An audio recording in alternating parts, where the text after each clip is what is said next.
You're very welcome to this morning's Keeping Well When Working From Home event.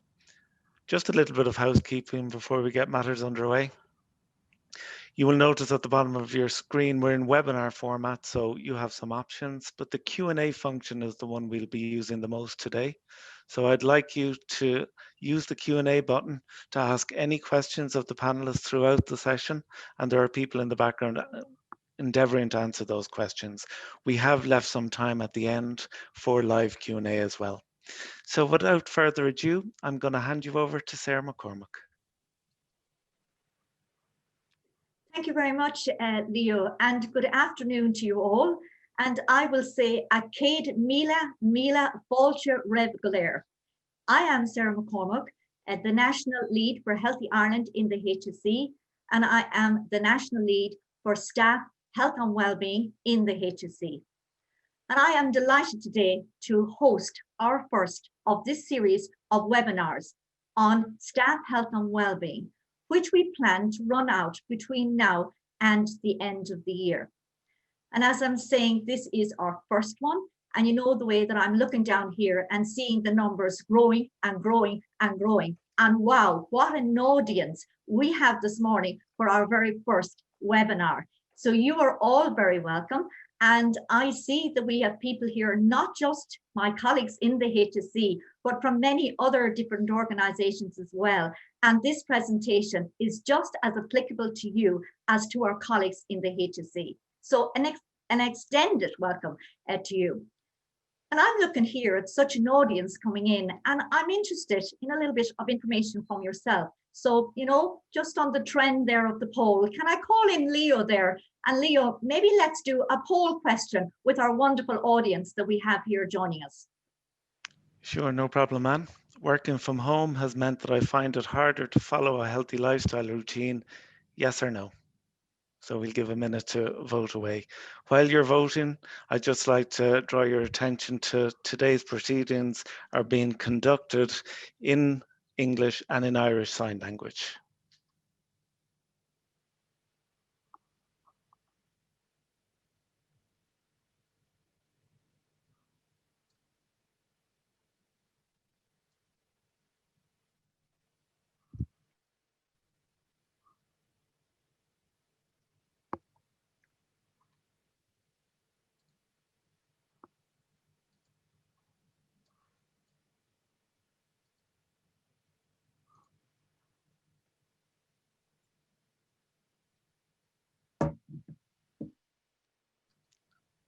Okay, and we've some interest, or Sarah, we've some interesting results there.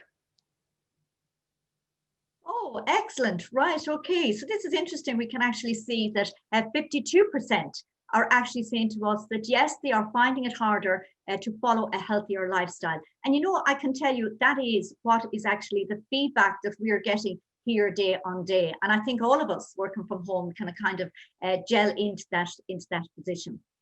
So for today's webinar, as you know, we chose the topic here of keeping well working from home as our first topic because of the interest in people in working from home. And the sequence for today's webinar is I give a brief introduction here in relation to some overriding factors of working from home and keeping well. And then I'll hand over to my colleague, Tara Kern from the Irish Heart Foundation. And then following that, Margaret O'Neill, our National Nutritional Lead in the HSE, will then also give us some tips. And then we come back into the question and answer session. So then just thinking about where we are today and planning this session is that during COVID-19, we in the HSE have seen more and more people taking a greater interest in their own health and well-being. And people are more aware that a change in their lifestyle behavior can make a significant difference to improving their health and well-being. We see more and more people reaching out and looking for support and try to help them to be healthy and have a healthy lifestyle. We know that the level of change and the amount of uncertainty that's here across the world, not just in our own country, but across the world, is bringing that high level of stress and anxiety to us all. But we talked about the normal. The normal is no longer there. We don't even know what the new normal will be. And around that, is breaking the stability in our life. And it is actually bringing an amount of fear to us. But you know, as we say that, we also sit back then and realize that probably we're in a unique position because we are actually living through what will be history, and history that will be talked about and written about for quite a long time. And we in the HSE are listening to our population, and we are working here to support you and hear your voices in developing programs and resources to help and to nurture the health and well-being of our population out there. And an example of one of them is the stress control program that we launched there back in the summer. And since we launched that program in the summer, over 14,000 people have participated in that program. We will be running a new series of that program starting on the 2nd of November. And that program is open and available to everybody free in the population. Another program in response to the needs and the interest that you're feeding into us that we will be launching soon is Minding Your Wellbeing. And that will also be coming in November. So we will be giving you details of where you can find information of all of those so that you can participate and have access to materials. And I'm very conscious that we're here of the week that we have actually embarked on. And as we all tuned in, or many of us tuned in there to the Taoiseach message and hearing about the 6 weeks that we're going to face in there. And we know the fatigue that people have. We know the anxieties that's there with them. And it's important for all of us, first of all, to be kind to ourselves, to actually take that time of throwing away that big stick of beating ourselves up and actually just saying, let's just take a bit of time for me. And that's one of the aims of these webinars that we're doing here for staff, is let's concentrate and help and support ourselves and also our colleagues. You know, be kind, be gentle, and try and support each other as best as we possibly can, because we do not know what is going on in people's minds and what's in their home circumstances or what their worries and anxieties are. And there's a huge growing interest in working from home because it started so quickly. We all remember March. We remember going home with our laptop or our PC or whatever under our arm. And I suppose there was an amount of excitement maybe about it. Maybe some of us would talk about the benefits that we're going to get in relation to it. And what we realize now is that working from home is now becoming quite a norm. And it also is part of actually saying that it's not just the short term.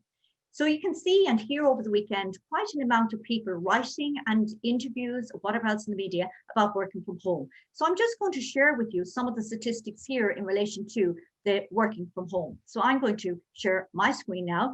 And indeed, this is all the things of actually saying that these are the new things of working from home and being able to provide these webinars and get used to all of the new technology, which brings its strains and stresses.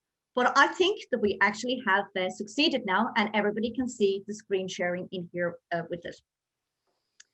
So working from home, and I'm trying to see why my slide is not moving on just here. Yes, now we have it. So the first thing I put up there was WFH. This is the new acronym that has come out here now that people are talking about, WFH. So many of us might not have even thought about that before March, April, May. And prior to COVID, there were just 14% of Irish people estimated to be working from home, and that's the ESRI estimate. Now here in Ireland, that has now grown to 34%. And the interesting thing is that before COVID, the majority of the people that were working from home were highly qualified males over 30 years of age in well-paid jobs and mainly in finance and ICT. So as I said there, the change came very suddenly, and then our homes became our office, and here we are where we are. And that's why that it's good to actually think and focus on some of the tips that we're going to give you here today about thinking that this is for the long term. So in thinking of working from home, maybe some of the things that actually are that we're delighted with in relation to that. So one of the ones there is coming out, and this I'm giving you this information and having looked at different surveys from the many different big employers that are out there, the feedback from the population at large. So one of the ones that's coming is that people are delighted not to have that long journey there in relation to traveling to work. People, quite a number, is actually saying that they're not regretting leaving away the open plan office that's there. because they actually found that quite disturbing and distracting. So that's the good thing that's in it. Family, that's another one that's coming out there and saying that it has enabled us to spend more time with our family, that we actually can there see children go to school, come home from school, and we can actually be engaging into it. And then we have more flexible schedule in how we're actually organizing ourselves. So they're the high trending benefits and likes that people have in relation to working from home. Now, the issues that are arising, and these are the very common issues that's coming from the thousands of people that are now working from home. And I was just reading there is that last week, Microsoft have now had their 2,000 employees working from home and talking about it of working from home on a permanent basis. So big issues. And one of these is interesting here is that the loss of the journey to work. Now, as I said, we're not regretting the traffic. But one of the things that's there is that when we leave our home and when we were going to work, our mind was changing. We were switching off from the home life, the family life. We were thinking maybe of the to-do list and we were getting on the journey to work. And that's gone now. That also applies in coming home. So the brain is now having no demarcation between going and coming home from work. The other one is the switch off button. And this is coming out loud and clear because we're at home. How are we controlling ourselves and how are we able to switch off? And the disadvantages that that is causing to our health and well-being by not being able to switch off because our home is our office. And we all know the social disconnectivity is what is eating us all away. And we remember the banter in the tea room. We remember the stories. We remember the subgroups that we had there. And that is a loss that we're actually feeling in every way. The other one is time management, because now we're faced with ourselves in relation to, we have a piece of work to do and how do we manage our time to do it? Whereas more at work, we had that discipline. And the other one there is, of course, being healthy while we're at home, because maybe we're too near the goodies, we're too near the fridge, we're too near the kettle, we don't have to walk down to the canteen. So these are the challenges. So they're the top trending challenges that's coming there in relation to working from home. So moving on in looking at what are the recommended tips for working from home. And these are the ones that's coming out there right across the world and the evidence is behind them.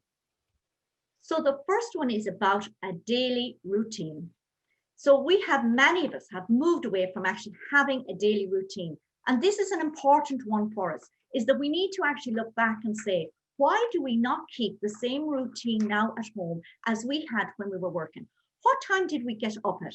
We got up, we got dressed, we had our shower. You know, some of us put on our heels and our makeup, some of the men dolled themselves up, and etc. from there. So in relation to going back and saying, we need that daily routine, because without the daily routine, we are losing normality. And by bringing back daily routine, we are getting back normality into our lives. The next one is setting boundaries. So this is really important as well, is actually having that work schedule. When are we on? When are we off? What's our start time? What's our end time? And people are feeling guilty about, am I doing as much at home as I would actually be doing at work? They actually feel that maybe they're not doing enough. Some are trying to balance, maybe we'd have to look after children or care for their parents or whatever else during the day, going in at night and actually then go back onto the laptop and doing work and maybe sending emails out during the night and then some other people are picking them up. So we need to look about having that boundaries back in relation to our working life from there. The workspace. Now we've all read and seen the captions about the workspace and the kitchen table and the bedrooms and the whatever else, the books will be written on it.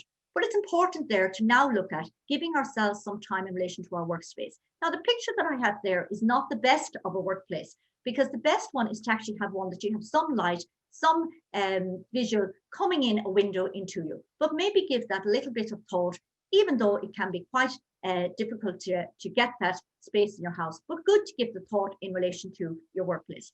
And I also want to say is that from a workplace in relation to chairs and settings and all of those, is don't hesitate to talk to your line manager and link in relation to supports from working from home. The other one is taking a break. And this is really important. Of course, we deserve our break, but what's really coming through here is because of the fact that we have so much online, we're now doing so many virtual meetings that now we actually, our eyes need a rest. our brain needs a rest. So we do actually need to get up and move away from those laptops and take our breaks. So it's good in actually in having that structure and helping us mentally to be able to adjust to what we're actually seeing. And there's nothing like getting out, getting fresh air, and being able to put that into our day and take in nature, the beauties that's there of autumn, looking at what's out there and being able to build that positive into our life. And the other good thing is having a to-do list, because having a to-do list helps us to get away from distractions. And you know, distractions and keeping away from them at home can be quite challenging because we have all the things. We can have the radios, we can have the television, we can have people running into us in our houses or whatever. So try and have your to-do list. Try and actually have that boundaries around duration. Say, this is my working time. I'm going to finish this, and then I'm switching off in relation to it. And of course, the connectivity. And I put up Zoom there because we all hear about the Zoom into our lives. But this is about connectivity from the social perspective. And I'll give you some tips on this as we go along. But using that to interlink with our colleagues, not forgetting our colleagues that we sat around the table with, we would have shared our cup of coffee with, and what do we actually want to talk to them. And of course, never forgetting here the benefits of our health and well-being while we're actually working at home and how that can actually help us.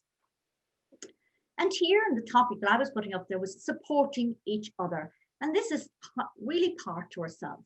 But the first thing that's there is the self-awareness. Many of you may actually be well aware in relation to saying is that the key piece there is actually being aware of ourselves. So taking those few minutes to pause, to calm, and maybe that is, we call it the mindfulness of thinking of ourselves, because awareness is the strongest tool that we have of making a change and improving the life for ourselves.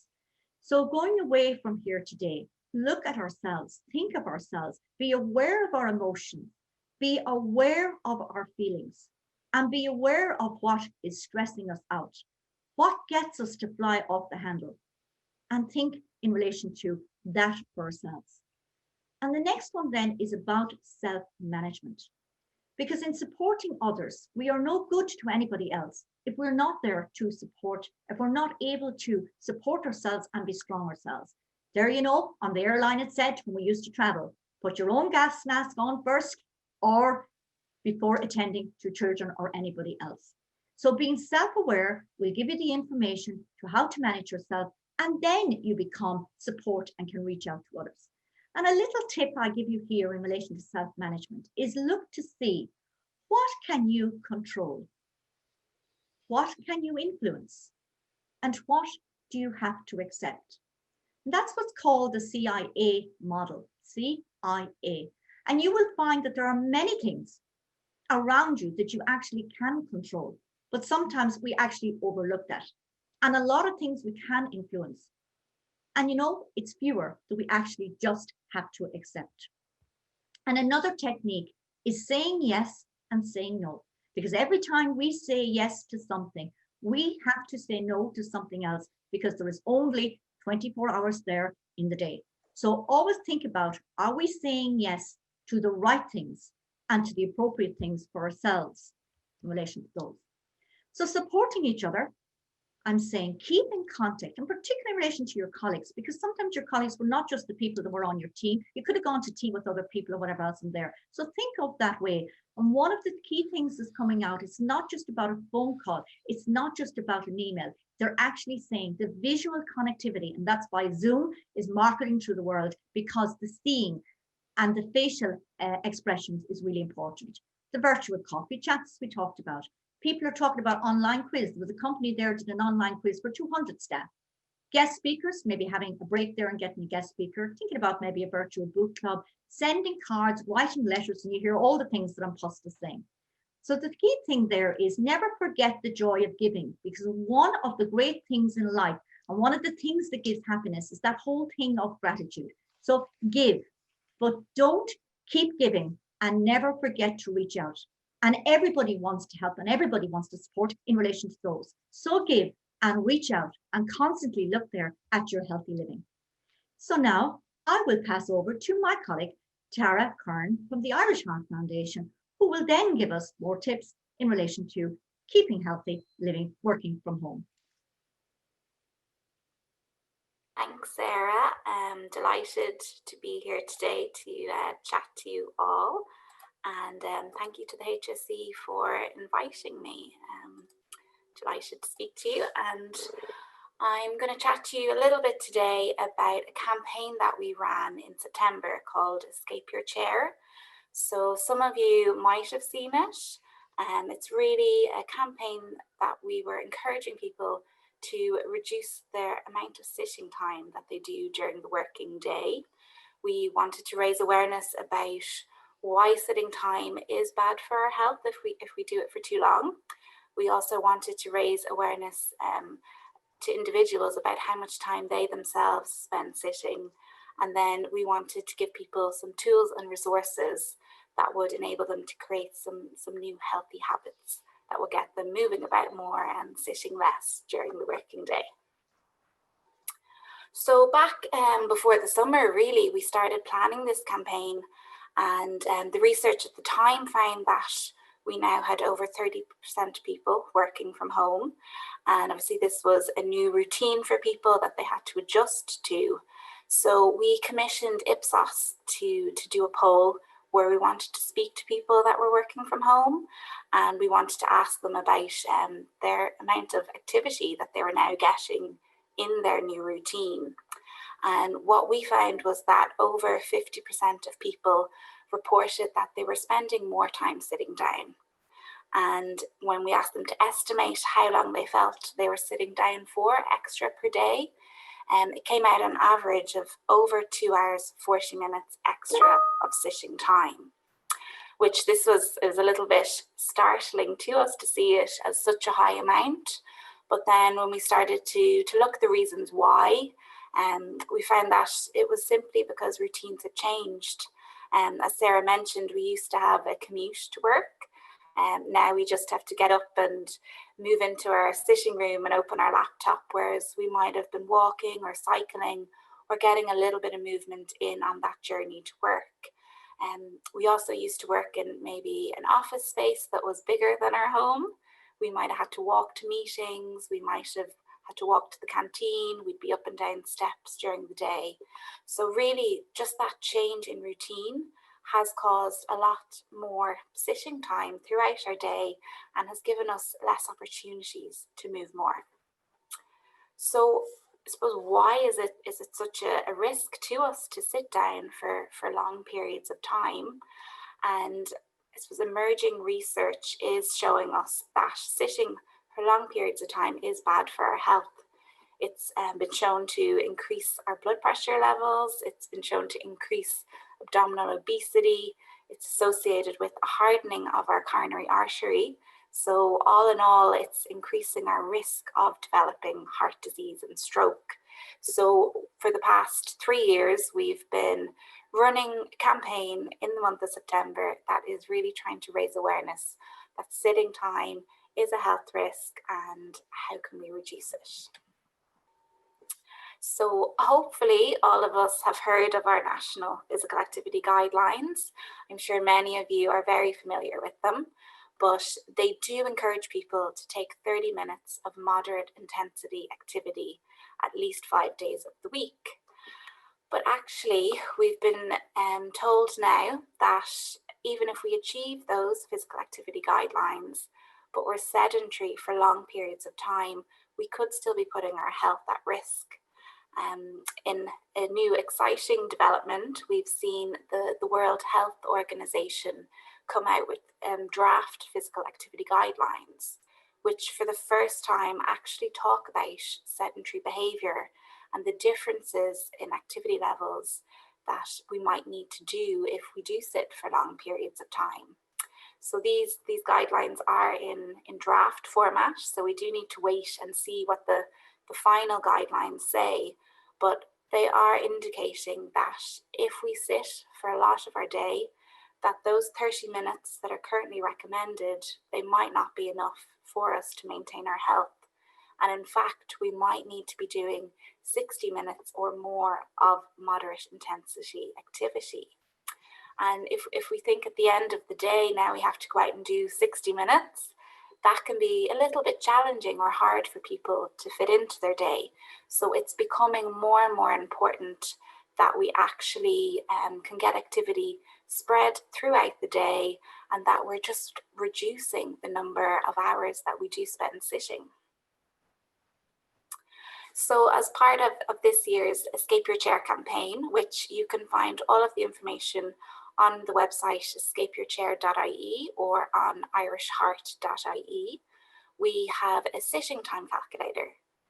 So this is really to raise awareness of how much time you yourself spend sitting down. You're asked to look at your working day, your leisure time, if you do have any travel time, and the time that you spend eating. So to kind of think about your day as a whole and how much of it we spend sitting. They're then categorized into different levels of risk, and there are tips given that you might incorporate to help you reduce that sitting time. Another element that we launched this year, and really it's about giving people the tools to create that change and that healthy habit, was we launched the Escape Your Chair Challenge, which was a 4-week movement plan that is encouraging you to break up your sitting time by getting up out of your chair for 1 minute every hour of your working day. You can sign up online, so you'll receive regular reminders and emails. You'll receive a monthly plan of activities, so there's a different movement a day. It could be a jumping jack or a mountain climber or high knees, but that every day you'll do a different movement, and that you'll have a new plan every week with a little description of how to do the exercises. And ideally, it is about creating a new habit. It's about you remembering that you've been sitting for a long period of time and that you might need to get up and do some movement. And we've incorporated things like balance, mobility, muscle strength, and also cardiovascular movement. So there's a good variety throughout the month if not all the exercises suit everyone. So then another element that we've put together, and I suppose this is particularly useful for any of you that might have that staff health and well-being remit within your organisation. So we've put an online training together called Create Your Workplace Physical Activity Plan. And really it's a step-by-step guide to take you through where you might start. We've got some sample surveys that you can get staff's feedback and opinions on what they'd like to do. We've simple how-to guides, like how to organise a step challenge, how to organise a couch to 5K. And we've also taken into account that we do have these quite separated work environments. We have people working from home, we've got some people working in the workplace environment. We're spread out all over the country. So how do you manage that? How do you come up with activities that are inclusive and suitable for people in different settings? And we've also integrated all of our own resources, leaflets, posters, infographics, and given you ways that you might integrate them and plan your year out. It also looks at your office environment for when we get back there, and are there any changes we can make that might make our meeting rooms a bit more health enhancing. So it takes about an hour to run through, and you can access it at any point once you sign up to it. We've also developed our Well at Home leaflet, which is an e-leaflet available to download. And it's a short guide that covers physical activity, healthy eating, and mental health tips. So really it's a little bit of information followed by some take-home tips that you can implement that will help you create a healthy home working environment. So just to go through then some of those simple take-home messages, we can see one of our campaign characters there who's doing one of the daily movements or jumping jacks. But really as a take-home tip, we are saying to look at your routine as it was before and to look at your routine now and how has it changed? How has your step count reduced? So if you might have had an active commute before, can you start and end your day with getting outside for a short walk, even if it's just a walk around the block, You'll get that fresh air, the daylight, you'll clear your head, and you'll start the day a little bit more energized, having got in a few steps. We're also saying that could you take your coffee on the go? So before, you might have met up with a colleague, walked to the canteen or a local coffee shop. So could you put your coffee in a travel mug and take it for a quick stroll if you can? Maybe ring that colleague that you would have gone for your coffee with and have a quick chat with them, or even just take that coffee out to the garden if you have some outdoor space that you can move about in. Also look at how we do our calls. And if we're doing a call with just one other person, does it need to be on our laptop? Or again, can we use a handheld device that would let us to walk around and move about during that call? Another thing that we've tried to implement in the Irish Heart Foundation and that we promoted throughout the campaign was the idea that as an organisation, we limit the amount of time we spend on video calls. Some of the feedback we got from the Ipsos survey was that people have a 9 o'clock call, a 10 o'clock, and 11 o'clock. The meetings are running up to and over an hour, and they're jumping on and off video calls. And, 3-4 hours go by and they haven't got to stand up. Whereas we've tried to implement a policy that your hour-long meeting now has to get done in 50 minutes or 55 minutes. So everyone has that chance to get up, to move about, and set themselves up for their next meeting. We've also seen, obviously, with the recent news that our gyms will close again. And perhaps many of us were great at fitting in a class or a gym session during our lunch break. But we do have so many online classes that we can try. We can pick an exercise or activity that suits us and a time frame that suits us, even if it's just a 20-minute class. But the really important thing there is that we do plan it out. We put it in our diary, so we know that when we look at our plan for the day that we actually have to stop working, to get up, to join that online exercise class. And that it also brings us onto those reminders to move. If anyone has that kind of tracking device that beeps every hour that tells us we've been sitting for ages, that's great. But if you don't, you can set that reminder on your laptop or on your phone. So it's just that little prompt that, oh, I've been sitting, I must get up. And ideally, if you haven't taken on the Escape Your Chair Challenge, that little reminder might encourage you to join in for 4 weeks and try and set those healthy habits that might get you moving a bit more during the day. So then really just to finish, we also have lots of other physical activity resources and challenges on irishheart.ie. The first resource there, the Move More Walking Challenge, is particularly good if we haven't been that active in a while. It will bring us up to a 5-kilometre walk over 6 weeks.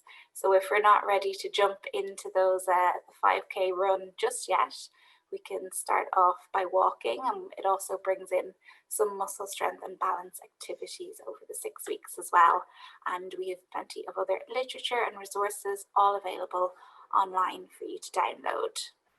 So that is really me for the moment. I'm going to hand you over now to Margaret O'Neill, who will have a chat to you about healthy eating. So I'll be back later for the panel discussion. Thanks, me and Tara. Good afternoon, everybody. I am going to share my screen here with you now, and we will start our... Great.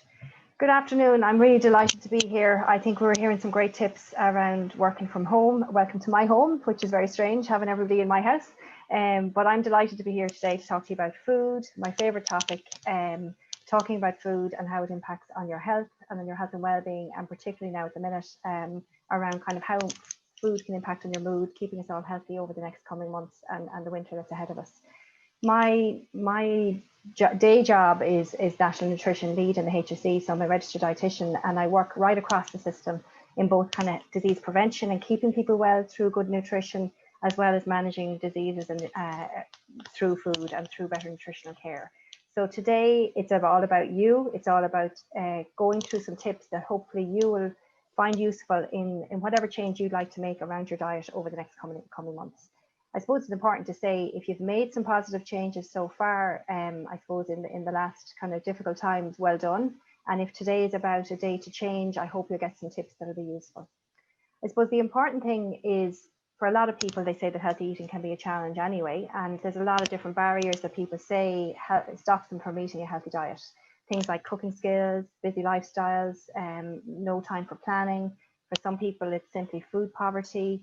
There's so much nutrition information out there, it's hard to see the wood from the trees sometimes, but a lot of people cite the kind of the food environment, and that's a big change for us, I suppose, in the last kind of 20, 30, 40 years in Ireland around the obesogenic environment and the availability of food everywhere we go.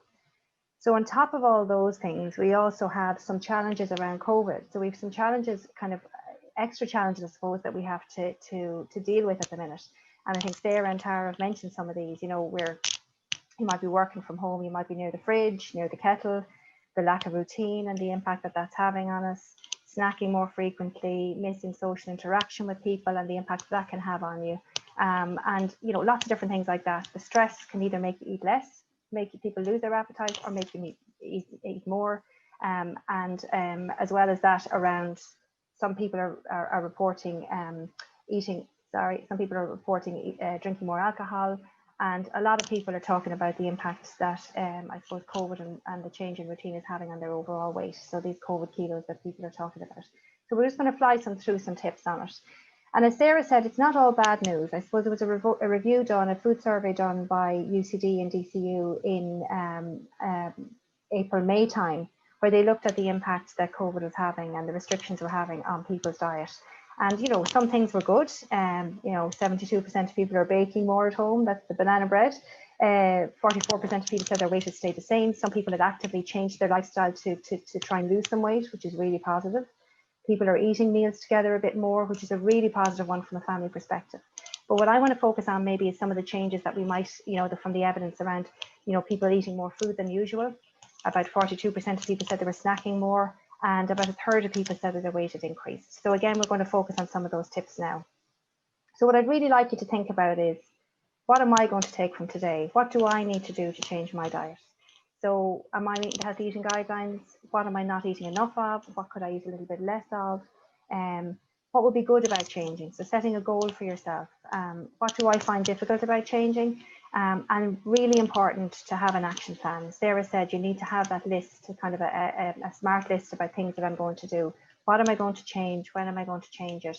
How am I going to change it? And what am I going to measure? So it's not all about the weighing scales. It's around how I'm feeling and how I'm, you know, my physical activity is improving on my mental health. I'm getting out every day. I'm being a bit more organized about my food, and that will really improve your overall health and well-being.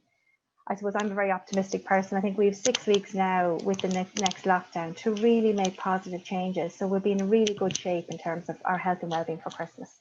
So those 6 weeks, you could take 2 weeks at a time to start making changes in a kind of an incremental way to try and improve your overall health and well-being. So I think it's an ideal opportunity. I hope everybody's familiar with the Healthy Food for Life resources, and we'll give you all the links for these. The food pyramid and the healthy eating guidelines are the guide to healthy food choices. So it's, I suppose, in Ireland, it's our guide to how do people make sure they're getting all of the good nutrition they need to keep them healthy. And the food pyramid is for everybody in the family. So from 5-year-olds all the way up to 105. We've recently launched, with the Department of Health, have launched new healthy eating guidelines for children, for under 5s. And again, we'll give you a link for those. So again, the guidelines that we go by. And here's the food pyramid. We don't have time today to go into the detail of it. But again, you know, the pyramid shape, we need to get more of the foods from the bottom shelf. So about 5 to 7 servings from vegetable, salad and fruit. Then the whole grain cereals, our dairy foods, our protein foods for our muscles and keeping us strong, and for our iron, the fats and spreads. And then we'll have a little bit more of a focus on the top shelf foods as well, and the role that they play, I suppose, in terms of our overall health. So that's the food pyramid. And again, plenty of links to where you can get more information. I like to include this image because I think people get surprised when they see this. The 2 images here have the same amount of calories. So I suppose the message here is foods that are very high in fat, high in salt, high in sugar have a lot of calories in them and not a lot of nutrition. And if you look at the image on the right hand side, Lots of vegetable salad and fruit, which are low in fat and low in calories. They're really good in fiber. They're really good in vitamins. You can eat a lot more food from the bottom shelf of the food pyramid if you're including those salads, vegetables and fruit in your diet, and eating a balanced diet with your whole grains. And I suppose it's just to say to people, it's all about the quality of your diet and the portion sizes, and just making sure that you're choosing the right foods. So our 3 key messages are just to watch the top shelf foods. We're going to talk about those in a minute. Eating more vegetables, salad and fruit, up to about 7 servings a day. And again, the portion sizes, size matters. So just becoming more aware of the portion sizes. You might be somebody who's eating the right foods, but eating too many of the right foods. So really important that you keep that in mind as well. And we'll give you some advice on portion sizes. So I'm going to look at 9 key tips for eating well when you're working from home. Can't overemphasize the importance of sleep and physical activity on your food choices. A lot of evidence now showing that if you're not getting enough sleep and not getting enough physical activity, it does impact and makes us choose the wrong types of foods. So again, about mindful eating, it's not just about what you eat, it is about how you eat. And I think Sarah mentioned some of those tips as well. And it's about the quality of your diet as opposed to the quantity. So making sure that we get really good petrol into the tank, so good food into our system. So very quickly, we're just going to look at some of the tips. So the first one, again, is planning ahead. Really, really important. Anybody who has improved their diet or made changes to their diet will talk about the importance of shopping from a list. We're encouraged now to shop less frequently, to do our shopping in the supermarket maybe once a week. So planning your meals for the week, preparing your meals using fresh in-season ingredients is really important. And then trying to make some extra meals to store. So you could make enough to do 2 days and put it in the freezer, so that a day when you don't want to cook, you'll have something there. And leftovers can be really good for lunch. So again, you can, if you get a piece of paper out on a Sunday and plan your meals for the week, you can get ahead of yourself in terms of your meals, and you won't be left opening the fridge door wondering what you're going to have for lunchtime today. So that's a good tip. The next thing is don't skip meals. So a lot of people think that skipping meals might be a good thing because you're obviously eating less. But I think the evidence shows that if you're skipping meals, you're inclined to make up for it later on in the day. So eating 3 balanced meals a day will really help you to keep your energy levels up. And it'll avoid that afternoon slump. So I know a lot of people will say, oh, I'm so tired. I'm on Teams calls, or I'm on conference calls all morning. And by 4 o'clock, I just have a dip. And that's where you get that craving for something sugary, like a chocolate biscuit or a bar, or something, that's going to give you an instant hit. So boost your intake during the day of things like fruit, low-fat dairy products like low-fat yogurt. Choose some whole grain breads, whole grain crackers, some nuts and seeds in between meals.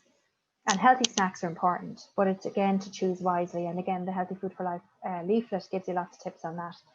And I suppose important to say, one of the benefits, I suppose, of not commuting maybe, or for spending some more time at home, is eating meals as a family. Again, we were beginning to see a shift in Irish society that people weren't eating together. So again, really, a really positive thing now is that we can eat meals together as a family, but making it a screen-free zone is really important. That's really important for everybody as well.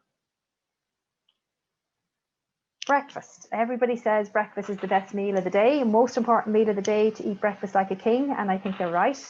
Breakfast breaks your brain's overnight fast. So if you're somebody who's feeling very tired all the time, you're finding that you're not able to concentrate, you're feeling that you don't have a lot of energy, really good to start your day with something whole grain, something like porridge, whole grain bread, or high fiber cereal.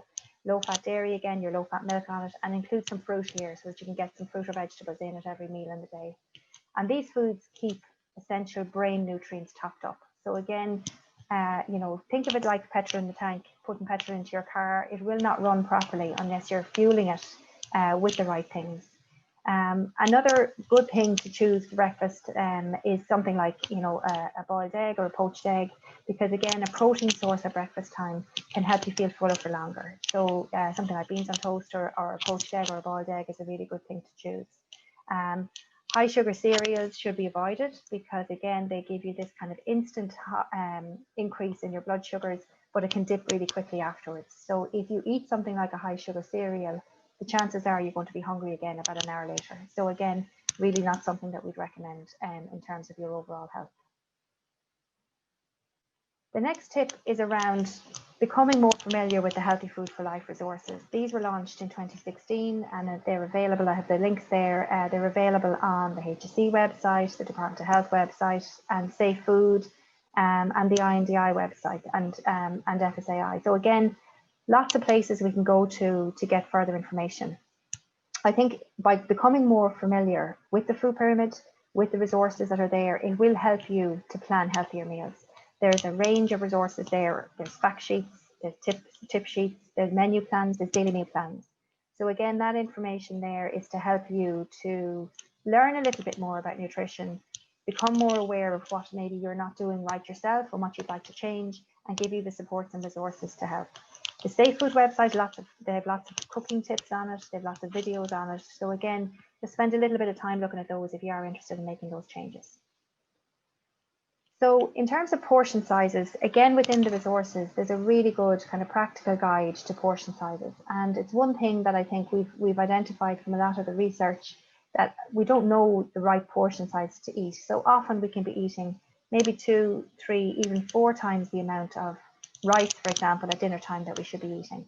So you'll see here on the screen that the hand and the palm of your hand, the palm of your hand without the fingers and the thickness of your hand is about the portion of protein that you need in the day. So that might be the equivalent to a chicken breast or a pork chop.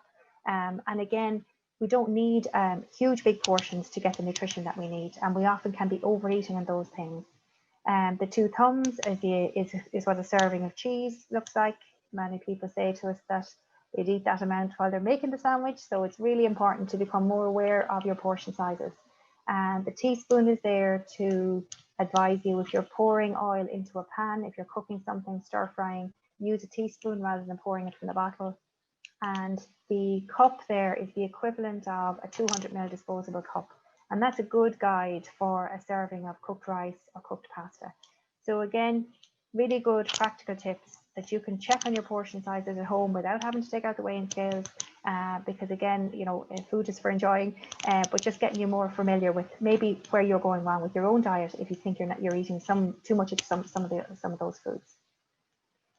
The next area is making the most of lunch break, and Tara and Sarah talked about the importance of routine, and I think all of us are struggling with the fact that the calls go on back to back, and lunchtime, sometimes I can find myself at 3 o'clock in the day even without having had a proper break.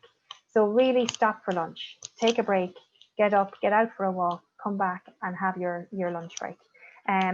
What's important to choose here is foods from some of the different shelves of the food pyramid. So something like starchy foods, some fruit or vegetables, some protein foods, and some dairy foods. So you might have, like there is a whole grain sandwich with maybe that's turkey, lettuce, tomato, having either a glass of low fat milk, or you might have a low fat yogurt with it and having a piece of fruit. And that way you're actually taking in the foods from the different shelves of the food pyramid. It's nutritious foods. It's going to help you keep you going for the afternoon. Another tip is around varying the types of breads and fillings. So, you know, there's a whole range out there, but just keeping a stock in the freezer so that you don't run out. And have non-sandwich lunches. So things like soup coming into winter time, something like chicken with a bit of salad, or some tuna salad as well could be an option. And planning to use and have and use leftovers as well. So if you've had pasta the night before, maybe have some pasta and have it as a pasta salad the next day. So again, just maybe looking at what your routine is and seeing how you can adapt your diet to kind of fit in with that routine. And I suppose just a word in relation to bread, because bread gets a lot of bad press. Bread itself it can be a very nutritious food. It is low fat without any spreads on it, if we don't put butter or mayonnaise or coleslaw on things. But again, when we talk about a serving of bread, we're talking about 2 slices of a normal sliced pan bread, and you can see that up in the top left there. And just be aware that, you know, the different portion sizes. So a demi baguette, like a half a baguette, is the equivalent of 4 slices of bread. So again, people mightn't be aware of that. They might think, well, I just had a roll for lunch. But again, particularly if you're somebody who is not active and you're somebody who's trying to lose weight, kind of reducing or becoming more aware of the serving sizes that you're taking from the bread shelf is important.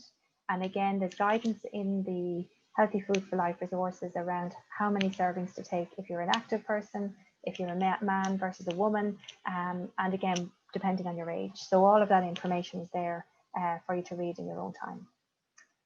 Now, just to talk a little bit about snacks, the top shelf foods, I suppose the top shelf foods are the ones that are very high in fat, salt and sugar. So up there you have sugary drinks, you have alcohol, you have crisps, you have chocolate, you have biscuits, you have sweets. So I suppose what would normally be termed the treat foods. And as I always say to people, remember, you know, at one stage years ago, they were treat foods and now they've become everyday foods. And this is very clear from the Healthy Ireland survey that showed us that 6 in 10 Irish people eat up to 6 of these foods every day, and 4 in 10 of us eat more than 6.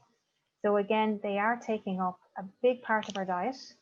Like I showed earlier, they're really high in calories. They're not very good nutrition in them, so they contain very few other nutrients. And we do know that by eating a lot of these foods or having them every day, it can increase our chances of being overweight and obese. And today is World Obesity Day. So again, you know, we know that, you know, 2 out of 3 Irish adults are overweight or obese in Ireland. We have work to do to try and support people who are living with obesity and trying to kind of make changes and lifestyle changes to support all of us to improve our diet. So again, healthy snacks will be things like nuts, a handful of nuts, good fats in nuts to include in your diet, things like fruit, carrot sticks, oat or rice cakes, low-fat yogurt. So again, planning your snacks. Don't find yourself just opening the press when you're hungry and seeing what you're going to take. Kind of have a plan during the week, particularly in your working week, Monday to Friday, because that's a good way of kind of organizing yourself. Just to illustrate this, I suppose, the top shelf foods, again, this visual really shows you the calories that are in these foods that are very high in fat, salt and sugar. So again, an average chocolate bar is about 260 calories, 2 biscuits are about 170 calories. It can be very easy to kind of rely on these foods or take them in frequently during the day. So again, just become more aware of when you're having them, how many times a week you're having them, and maybe just plan to have them as opposed to kind of just going to the shop. The best tip ever is don't buy them. If they're not in the press and you're working from home, you have fruit there, you might be inclined to choose fruit more often, if that is the case. And in terms of takeaways, I suppose the spice bag has become Ireland's favourite takeaway. And just in terms of calories, the spice bag is about 1,000 calories in it alone. So again, this isn't something people eat every day. But again, if you're somebody who does rely on takeaway food, just think about the nutrition. Just think about what this is contributing to your nutritional health, to your well-being. How do you feel after eating it? And most people report that they may feel like they want it, but after they eat it, they don't feel great. So again, having it as an occasional treat rather than having it every day is really important. Probably one of the most important messages today is around eating more vegetable, salad and fruit. We know that in Ireland, we only eat about 2.5 servings a day, and we do need to increase our intake to about 5 to 7 servings a day. And how we should try and do this is half of your plate at meal times should be from the shelf. So if you're having your dinner, you should have plenty of vegetables. If you're having a sandwich, you should have lettuce, tomato, cucumber in there. At breakfast time, try and have some fruit with your breakfast as well. Eat the rainbow. So encourage everybody to eat a whole range of colours, and that way you're going to get in all of the different nutrients that different fruit and vegetables provide. When you're doing your supermarket shop, look in your trolley and see, do these foods provide, are they the main bulk of your trolley? Rather than packaged processed foods, try and flip it a little bit that we have more of these foods in your trolley when you're doing your shopping. Include in all meals, breakfast, lunch and dinner for all the family. And there's again a whole load of behavioural evidence around if you have fruit chopped up in the fridge or fruit out on the table when the kids are doing their homework, they will eat on those things. They will choose those things. So again, having it there, having it accessible is a really good thing to do. And then try and have a meat-free day. Just try and have a day when you're not having meat at dinner time and have a vegetable curry or have, a vegetarian dish that your family like. Again, good for the environment and good for the family and good for your health. A note on hydration. So really important to stay hydrated. And this is something can slip quite easily actually when you're working from home. It's something that when you're in work, you'll often see people having their water bottle beside them, making a conscious effort to drink. They're drinking when they're commuting in the morning. But when you're at home, it's something that can really slip quite easily. And dehydration can lead to fuzzy thinking, poor memory, and make you feel very tired.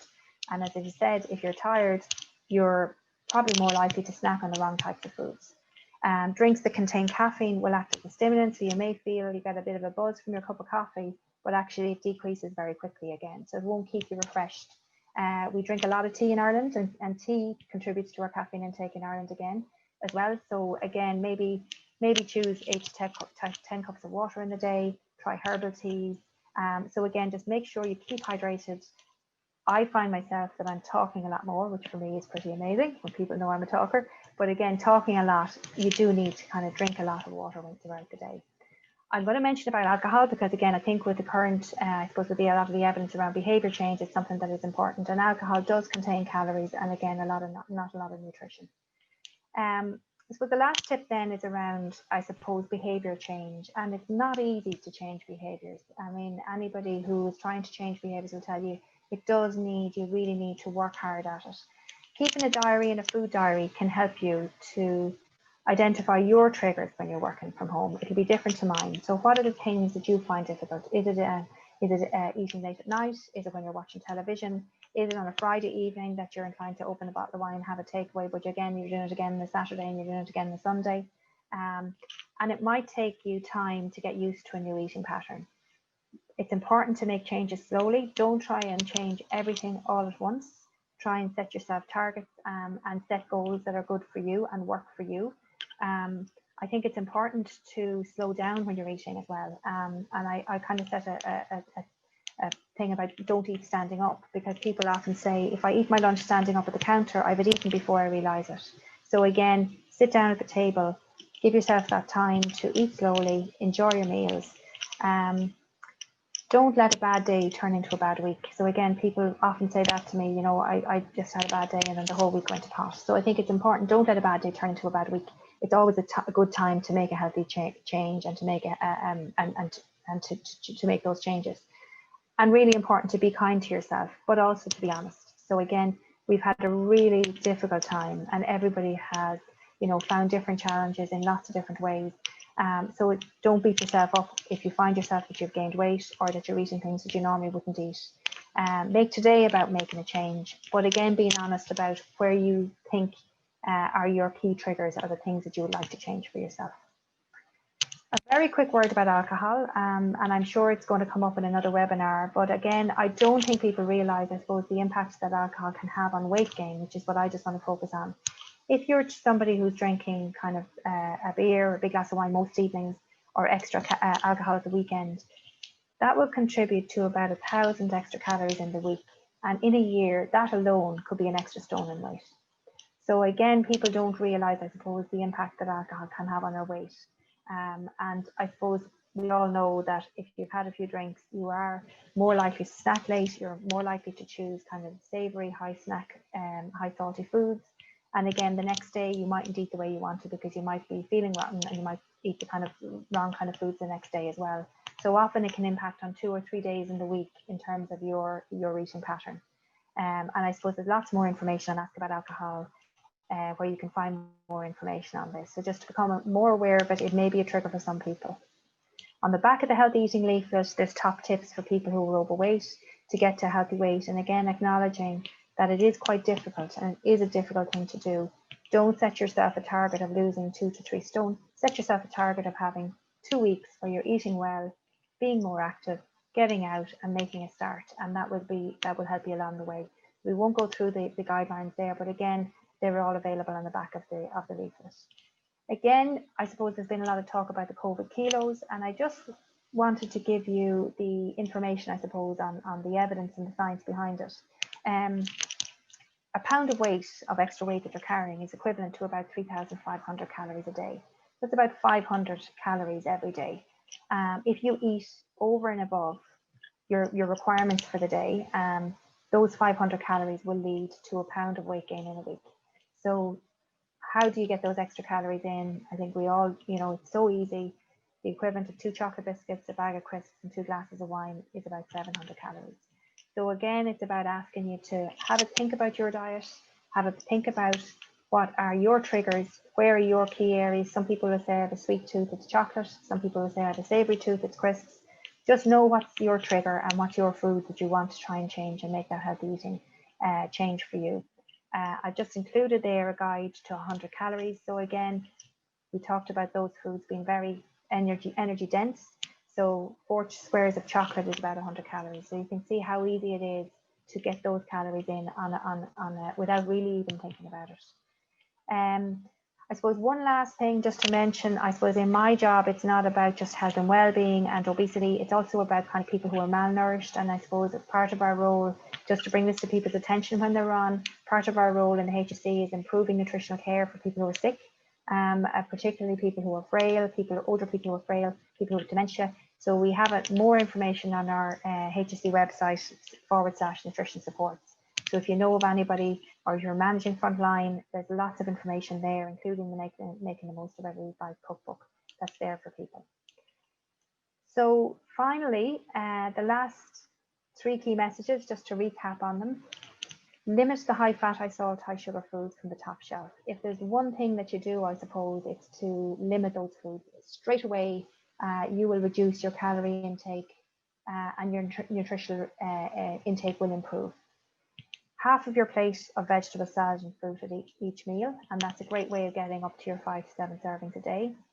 Using the food pyramid for your portion sizes, so take it out, have a look at it, and try and kind of gauge yourself where you're going wrong in terms of your portion sizes or what you need to eat more of. And then just the websites are there, hse.ie/healthy eating guidelines. And if you have young children or you know people that have young children, there's a whole range of new resources on mychild.ie/nutrition. So really, I hope you found that helpful. I hope the top tips are there to help you, that you'll have found something that resonates with you. As I say, it's one step at a time to get to the top of the mountain, but everybody can do this. This is something that we can do, and we have a great opportunity now in the 6 weeks, the next 6 weeks, to come out of those next 6 weeks feeling healthier, feeling better about ourselves, which is what today is all about. So thank you for your time, and eat good food, and I hope there are plenty of questions in the Q&A.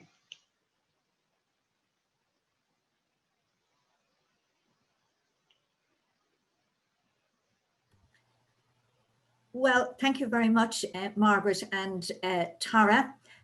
And indeed, I can say, Margaret and Tara, there are lots and lots of questions in the Q&A, far too many that we just don't have time here for. And I can see a huge amount of interest in various topics, going from, you know, guidance in relation to water that we should drink during the day, what should we actually have in relation to the nuts, where did they fit in from the food pyramid, and from those as well. So as I was saying earlier, there's a great interest in relation to people getting to know more about our health and well-being. I've also noticed great things that people are doing, so suggestions about that they have weights in their hands, and when they're at webinars they're using the weights as well, you know, walking around the room while they're on the telephone, things like that, into it. So in taking 1 or 2 questions here, because I'm very conscious, and some of you have pointed out here, we're running into lunchtime. So a question that I think there, and Tara, maybe you're able to take this one for us, is with the COVID restrictions that are in place, and with the 5 kilometre that's there, is it feasible for someone to drive the 5 kilometres and avail of their local park or whatever? Yes, as far as I know, with the new restrictions, we can travel 5 kilometres for exercise. So if it's a case that there is a local amenity that, you know, maybe it's not practical to walk to it and then to use the park time-wise, I think it is okay to drive there. And the important thing would be, you know, to be conscious of how many other people are using it. Can you use it at a quieter time of day? If you do get there and you see that it's really busy, then maybe the responsible thing is not to go in at that time. But I think certainly if you do have a nice outdoor resource in your area, it is okay to travel the 5 kilometres to it. Okay, and we'll take a question here for Margaret now. There's great interest, I was saying, in the whole food perspective, and just to mention is that we have picked that up, and we are working, and we will be producing a food management program, and maybe something like to help us to actually help us to eat more healthy and maybe reduce some of those calories. So watch this space. We are working on that, and that will be happening. A question here, Margaret, is in relation to there's a lot to talk about in relation to about vitamin D and COVID. What food should I be eating to get vitamin D? Okay, thanks, Sarah. Yes, there's been a lot of talk about vitamin D and COVID, and people wondering if it's a protective vitamin. So again, the evidence, there's a lot of evidence, a lot of research going on in this area. The foods that are rich in vitamin D include things like oily fish, eggs, and then fortified foods like milk that has vitamin D added to it, yogurts that have vitamin D added to it. The main source of vitamin D for us is the sunshine. So sunshine on our skin produces vitamin D from March to September. But Ireland being where we are, being you know, we don't get great sun in the winter time, many people will be deficient in vitamin D, and there's new guidelines being produced currently by the FSAI and Department of Health, and will be involved from the HSE perspective on supplementation of vitamin D. So if you're somebody who isn't eating the vitamin D rich foods, and you're not getting out and about, so a lot of our older people who will be staying indoors, a vitamin D supplement, like a 10 microgram vitamin D supplement, is safe to take. So again, we'll wait. In the next couple of weeks, we'll get further guidance on that. But there's no one food that will boost your immune system in terms of COVID. There's no one food that's going to be the protective food for COVID. But again, a balanced diet, getting out in the sunshine when you're doing your walking will be the way to get it. Okay, thank you very much, Margaret. Now, unfortunately, we have ran out of time, so we don't actually have time to go through a lot of the other questions, but we will be answering all of those questions and getting back to you with it. So I was just going to now close off our session. So I was hoping there that I would get my screen to share, if that works. And to say to you that we will be sending out the recording of this session and the answers to the questions to everybody that actually registered for this webinar today. So in closing off and maybe giving you some tips from there that I want to show you, is that there is a lot of information out there in relation to working from home. So all of those, you see them and you'll be getting the slides. So there's a good repository there in relation to references for working from home. I also want to say one of the take-home messages there is that we're going to be running the webinars, as I was saying. I said about the stress control program and also the Minding Your Wellbeing, and we are going to be developing other programs. So please do engage with us. Please feed in your information to us, and we will keep listening to you. And a resource that's available to all of you right now is the Know Your Numbers card. And in the Know Your Numbers card, this is freely available. It's a little card that actually opens out like an accordion, and there is it. It's the numbers, and these are even more valuable than the lotto numbers because it's the key numbers for your health. And there is the website that you can get them all. But that is a resource that's available, and we will be showing you the website where you can actually get all of them. So in finishing off, I want to thank all of you for coming and joining us today. We had a fantastic audience, and my God, what a great start for a first webinar. I am going to ask you please to take that minute to complete the survey, because that will tell us how to build our webinars going forward. I now know what it's like, Ryan Turbiddy sitting there doing the Late Late Show, thinking that you're talking to nearly up to 1,000 people, and you're actually on your own there in your room talking out there to a wall into it. So, and that's all an experience in itself. But I could not do this, and it could not happen without a fantastic backroom team that actually put together today's session for us. And I want to thank, of course, Tara and Margaret for the great presentations and the great information. I want to thank that backroom team that have worked so diligently with us in relation to it. So my colleagues, my own team there in relation to Fergal Fox, Yvonne Gilsonan and Noreen Turley. And we have Maurice Demiri from the Irish Heart Foundation also working there. And of course, our colleagues from the IMS supporting us in providing this webinar. So with that, I will say thank you very much. Delighted to have been with you here today. And I am going to say, watch this space. We're going to try and support you as best as possible, and we're interested in hearing from you. So thank you very much. Gurumina Mahagov, and do stay safe.